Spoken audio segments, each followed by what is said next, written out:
বন্ধুরা আবারও নিয়ে চলে এলাম নতুন একটা রেসিপি। খেয়ে তো শান্তি লাগবে, সঙ্গে দেখেও অনেকটা শান্তি। আমার তো ভীষণ ভালো লেগেছে যে নতুন কিছু ট্রাই করে যদি সাকসেসফুল হয়ে যায় তার একটা আনন্দ আলাদা। কেকের ক্লাস চলছিল, ভাবছিলাম তার সাথে সাথে এই ক্লাসটাও করবো, আইসক্রিম বানানো ক্লাস, কিন্তু সেটা করলাম না। ভাবলাম বাড়িতে একবার ট্রাই করে দেখি। ট্রাই করে তো সাকসেস হয়ে গেলাম, আর তার একটা খুশি আলাদা। খুশিতে আপনাদের সামনে একটা ভিডিও আপলোড করে দিলাম, অবশ্যই দেখবেন পুরোটা কীভাবে বানালাম। এবার এটাকে দুধটাকে খুব ভালো করে ফুটিয়ে নিলাম, দুধে কোনো জল অ্যাড করিনি। এবার এটাকে ফুটিয়ে নিয়ে ওতে একটু কনডেন্স মিল্ক দিয়ে দিলাম, তার সাথে সাথে কালারের জন্য একটু হলুদ বাতাসা, সঙ্গে দুধটাকে গাঢ় করার জন্য মিষ্টি স্বাদের জন্য সাদা বাতাসা দিয়ে দিলাম। এবার ওটাতে একটু হালকা গরম দুধের মধ্যে পাউডার মিল্ক গুলে সেটাতে ভালো করে গুলে নিয়ে দিয়ে দিলাম। বেশি গরম দুধে গোলালে সেটা দলা পাকিয়ে যায়, জন্য হালকা গরম দুধে গুলে দিলাম। এবার পুরো ঠান্ডা জলে দিতে হবে কর্নফ্লাওয়ার। এটাকে বেশ ভালো করে গুলে নিয়ে সেই ফুটন্ত দুধের মধ্যে দিয়ে দিলাম। দিয়ে খুব ভালো করে অনবরত নাড়তে হবে, যাতে সেটা দলা পাকিয়ে না যায়। বারবার করে নাড়তে হবে, এভাবে আমি দেখিয়ে দিচ্ছি। এবার মিষ্টি স্বাদের ব্যালেন্সের জন্য দিয়ে দিলাম 1 চিমটি লবণ। এবার এসেন্সের জন্য তোমরা যে কোনো এসেন্স ব্যবহার করতে পারো, আমি দিয়েছিলাম ভ্যানিলা এসেন্স। এবার যে আইসক্রিমের যে মেন ক্রিম, আমি নিয়েছিলাম হুইপিং ক্রিমটা, যেটাতে খুব ভালো হয় এটা।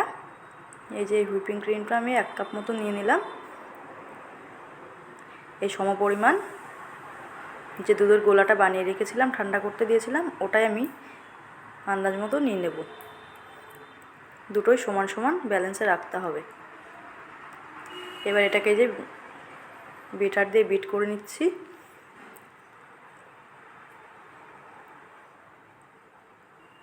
বিটারটাকে একটু বন্ধ করতে হবে, আবার একটু চালু করতে হবে, হালকা হালকা করে যে এভাবে বিট করে নিতে হবে, যাতে খুব বিটারটা ওভার বিট না হয়ে যায়। মিক্স যেটা করছি আমি, যেন এটা মিক্সটা ক্রিমের মিক্সচারটা যাতে টেক্সচারটা এরকমই থাকে, যেন বেশি ফোম না হয়ে যায়। এই যে এরকমভাবে যে নরম রাখতে হবে। দেখতেই পাচ্ছ কীভাবে দেখিয়ে দিচ্ছি। এটা হাত যে কোনো ছোটোখাটো ঘরোয়া হ্যান্ড ব্লেন্ড দিয়ে করতে পারো, যেটা একটু টাইম লাগবে। এবার আমি এই যে আমার আন্দাজ মতো 1 কাপ নিয়ে নিলাম সে দুধের গোলাটা, যেটা আমি বানিয়ে ঠান্ডা করতে রেখেছিলাম। ঠান্ডা করার পর একটু ফ্রিজে রেখে দিয়েছিলাম, যাতে খুব ভালো করে ঠান্ডা হয়ে যায়, এবং ক্রিমের মধ্যে না দিলে যাতে সেটা জল ভাব না এসে যায়। দুটোই ছিল ঠান্ডা। এই ঠান্ডায় যেন গরম হলে এটা ক্রিমটা ভালো তৈরি হবে না। এই যে খুব ভালো করে এই যে বারবার মিশিয়ে নিচ্ছিলাম, যাতে কোনোটা আলাদা হয়ে না থাকে কোনো অংশই। বেশ ভালো করে মিশিয়ে নিয়ে এই যে রেডি হয়ে গেছে। এবার আমি ডিপ ফ্রিজের মধ্যে 2 ঘন্টা টাইম নিয়ে সেট করতে রেখে দেব। তারপরে আরও একটু টাইম আছে, অবশ্যই এটুকু দেখে লাস্ট ভাববেন না, লাস্ট দেখলেই বুঝতে পারবেন।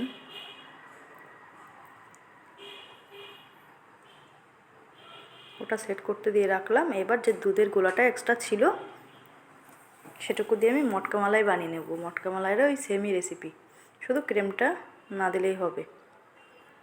এবার কনডেন্স মিল্কের যে কোটোটা শেষ হয়ে গেছিলো মিল্কটা, সেটাকে ধুয়ে ড্রাই করে এই যে আমি এইভাবে সেই গোলাটাকে ব্লেন্ড করে, এটা মিক্সার ব্লেন্ডারেও ব্লেন্ড করে নিতে পারো, ওটাকে কোটোর মধ্যে সেট করে রেখে দিচ্ছি। দেখতেই পাচ্ছ কিভাবে। এবার এই যে একটা কাগজ দিয়ে গাটার দিয়ে পেঁচিয়ে নিয়ে বেশ ভালো করে কাঠিগুলো আন্দাজ মতো পুঁতে দিলাম ওর মধ্যে, যাতে 4 টুকরো করা যাবে, এবং 4টে কাঠি দিয়ে দিলাম। তোমরা যেমন পারো সেভাবে দিতে পারো, এটা 4টে দিলে ঠিক হয়। এবার 2 ঘন্টা পরে এসে আমি যে আইসক্রিমটাই যে বানাতে রেখেছিলাম, সেটা একটু হালকা জমে গেছিলো, সেটাকে ভালো করে আবার ব্লেন্ড করে নিলাম, যাতে একটা নরম স্মুথ একটা ব্যাটার তৈরি হয়। এটাকে যে বাচ্চারা আইসক্রিমগুলো খেয়েছিল, যেটা দেখে হাসিই পাচ্ছে, এগুলো ভেবেছিলাম অনেকদিন থেকে বানিয়ে দেবো, বাট বানানো হয়নি, সেগুলো গোছানো ছিল। এবার এই যে আমি একে একে এগুলোতে ঢেলে উপর দিয়ে white and dark choco chips আমি দিয়ে দিচ্ছি, যেটা মুখে বাজছিল, খেতে খুব ভালো লাগছিল। আর বাচ্চারা দেখলেও বোর্ডটা খুব ভালো লাগবে। আর চোখে দেখা মানে আগে চোখে দেখলে তারা খুশি হয়, তারপরে তো খাওয়ার টেস্টটা পাবেই।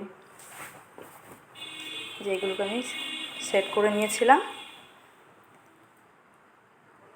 নিয়ে এবার একটু বেশি থেকে গেছিলো ক্রিমটা, তারপরে সেটাকে একটা এয়ারটাইট বক্সে আমি ভরে এই যে হালকা হালকা করে ড্যাব ড্যাব করে দিলাম, যাতে ওর ভিতরে কোনো বাতাস না থেকে যায়, এয়ার বাবলস না থাকে। তার জন্য এই যে এবার সবগুলোকে ঢাকনা লাগিয়ে খুব ভালো করে ওভারনাইট ফ্রিজের মধ্যে সেট করতে রেখে দিচ্ছি।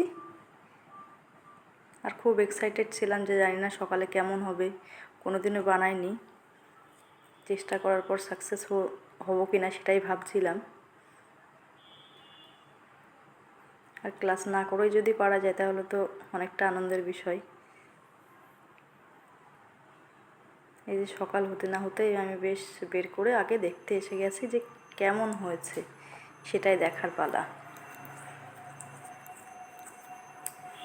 ভাবতে পারিনি যে এত সুন্দর হবে, তবে যে ভাবছিলাম কিছু তো একটু হবেই, একেবারে খারাপ হওয়া উচিত না যেভাবে বানিয়েছি, সব কিছু দেখে শুনে আইডিয়া করে। আর এই যে এত সুন্দর হয়েছিল, যেমন টেস্ট ছিল তেমন দেখতে খুব ভালো লাগছিল। আমি তো খুব খুশি ছিলাম সকালটাতে যে এত সুন্দর বানাতে পারলাম ঘরেই ঘরোয়াভাবে। আর সবথেকে ভালো ব্র্যান্ডের যে আইসক্রিম, সেটা তো এমনি টেস্ট হয়, সেই টেস্টের থেকে কোনো অংশে কম ছিল না। কোনো কেমিক্যাল ছাড়া, ভেজাল ছাড়া, কোনো বাড়িতে এত সুন্দর টেস্টে আইসক্রিম যদি হয়ে থাকে তাহলে কেন বাইরে থেকে সবসময় কিনে খাবে? মাঝে মাঝে একটু বাড়িতে বানিয়ে খেলেও খুব ভালো লাগে, যে একটা পেরেছি তার একটা আনন্দ। আর বাড়িতে হেলদি জিনিস খাওয়া এটাও একটা খুশির জিনিস, যে হ্যাঁ শরীরের জন্য ভালো। বাচ্চাদের সবসময় চাই যে ভালো জিনিসটা দিতে, সবাই চাই, বাট সময় হয় না। কিন্তু কখনো কখনো সময় করে একটু বানিয়ে দেখলে বেশ পারা যায়। আর এই যে এটাকে রেখে দিয়েছিলাম ওভারনাইট, এটা এই যে বের করে দুপুর টাইমে খেয়েছিলাম। এটা তো নর্মালি প্রায় বানানো হয় গরম পড়লেই, কিন্তু সবাই খেয়ে টেস্ট করার পর মটকাটা সবসময় খেয়ে থাকে, তো ওই আইসক্রিমটা বাইরের থেকে কিনে খাই, কিন্তু ঘরেরটা আমি বানাইনি কখনো। যেটা আইসক্রিম বানিয়েছি বাটি আইসক্রিম, কিন্তু ওটাই সব থেকে বেশি টেস্ট করে বলেছিল, ওটাই টেস্ট হয়েছে। অবশ্যই দু রকমের আইসক্রিম বানালাম একই রেসিপি দিয়ে। যেটা ভালো লাগলে বলবেন এবং এভাবে পাশে থাকবেন। দেখার জন্য ধন্যবাদ।